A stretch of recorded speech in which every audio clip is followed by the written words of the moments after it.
So మనమైతే match 16 Mumbai Indians versus ఎల్ఎస్జీలో జరిగిన ఒక సన్నివేశం గురించి మాట్లాడడం. అదేంటో అందరికి తెలిసిన విషయమే. తిలక్ వర్మ రిటైర్డ్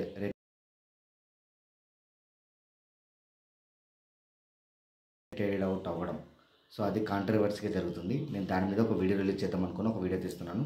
సో దీంట్లో ఏంటంటే తిలక్ వర్మని రిటైర్ చేయడం మంచిదా కాదా, హార్దిక్ పాండ్యా డెసిషన్ కరెక్టా కాదా?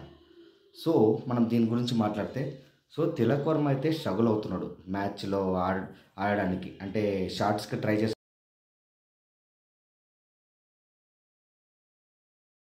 కానీ షార్ట్స్ అవ్వట్లేదు లాస్ట్ వరకు వచ్చేసి. సో దానికోసము మన హార్దిక్ పాండ్యాకి కోపం వచ్చేసి రిటైర్ చేపించడం కోసం చేపించేశాడు. ఓకే, సో మనం మాట్లాడితే దీంట్లో రిటైర్డ్ అవుట్ అవ్వచ్చా, రిటైర్డ్ అవుట్ అవుతే ఏమేమి రూల్స్ ఉన్నాయి దాని గురించి మాట్లాడదాం ఫస్ట్. సో రిటైర్డ్ అవుట్ అంటే ఏంటంటే దాంట్లో రెండు రూల్స్ ఉంటాయి మిత్రులారా. రిటైర్డ్ అవుట్ అయ్యేది retired out, retired not out.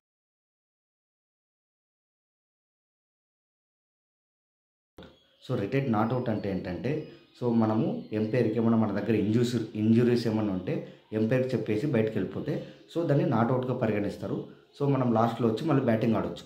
So retired out అంటే ఏంటంటే ఎవరికి చెప్పాల్సిన అవసరం లేదు, డైరెక్ట్ మనము గ్రౌండ్ నుంచి బయటకు వెళ్ళిపోవచ్చు. గ్రౌండ్ నుంచి బయటకు వెళ్ళిపోతే ఏంటంటే వాళ్ళు ఎలా పరిగణిస్తారంటే సో దాన్ని అవుట్గా పరిగణిస్తారు. సో నిన్న ముంబై ఇండియన్స్ మ్యాచ్లో జరిగింది కూడా ఇదే. సో ముంబై ఇండియన్స్ మ్యాచ్లో హార్దిక్ పాండ్యా సీరియస్ అవుతున్నాడు మన తిలక్ వర్మ మీద. సో తిలక్ వర్మ కోపం వచ్చేసి తిలక్ వర్మ మ్యాచ్ నుంచి బయటకు వెళ్ళిపోయాడు.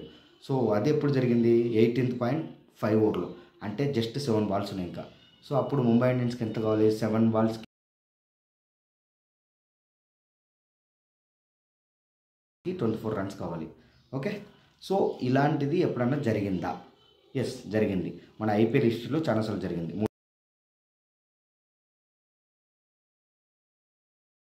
3 సార్లు జరిగింది. సో అవి ఎప్పుడెప్పుడు జరిగిందో నేను చెప్తాను. ఒకటి వచ్చేసి రవిచంద్రన్ అశ్విన్ 2022లో జరిగింది.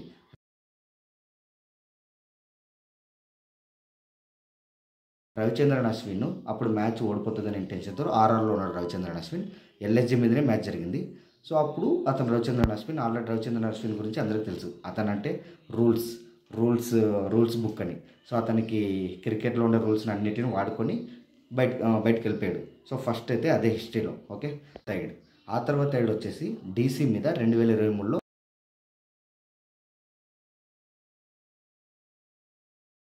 సేమ్ ఇలాగే రిటైర్డ్ అవుట్ అయ్యాడు. పంజాబ్ కింగ్స్కి ఆడాడు ఆ తర్వాత ఏంటప్పుడు. సో అతని వల్ల ఇన్నింగ్స్కి ఇబ్బంది అవుతుందని సో అతను బయటకు వెళ్ళిపోయాడు 2023లో డీసీ మీద ఆడేటప్పుడు. నెక్స్ట్ సాయి సుదర్శన్, 2023లోనే సాయి సుదర్శన్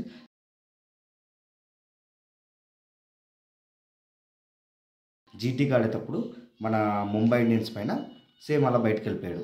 ఏంటంటే ఇప్పుడు వీళ్ళు ముగ్గురు తర్వాత 4వ తిలక్ వర్మ. సో వీళ్ళు ముగ్గురు వెళ్ళిన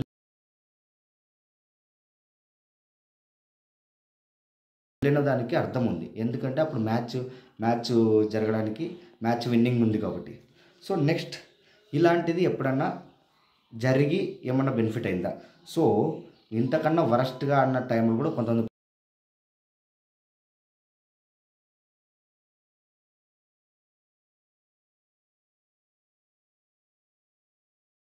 ప్లేయర్స్ ఉంది. ఎగ్జాంపుల్ రాహుల్ తెవాటియా.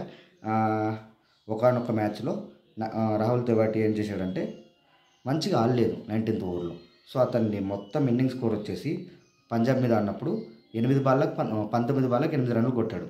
సో అప్పుడు ఏంటంటే వాళ్ళ ఇన్నింగ్స్కి 31 బాళ్ళకి 90 రన్లు అవసరం. సో ఏముంది, అతని మీద నమ్మకం పెట్టుకున్నారు వాళ్ళ కెప్టెన్. పెట్టుకున్నందుకే ఒకే ఓవర్లో 5 సిక్స్లు కొట్టేసి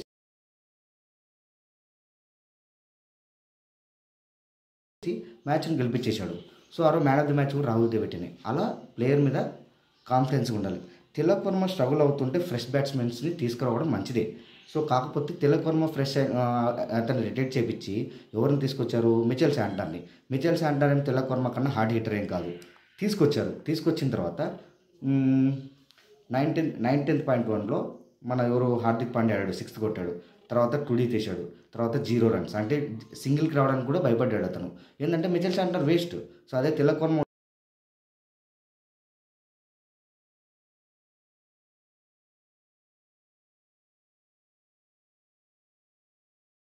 ఉంటే సింగిల్కి వచ్చేవాడేమో.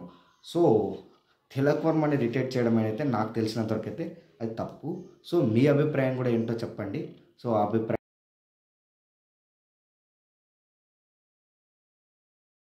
సేకరించి మనము అంటే మనమైతే ఏం చేయలేము. బట్ హార్దిక్ పాండ్యా తీసుకునే డెసిషన్ కరెక్టా కాదా మీరు కామెంట్స్ రూపంలో చెప్పండి.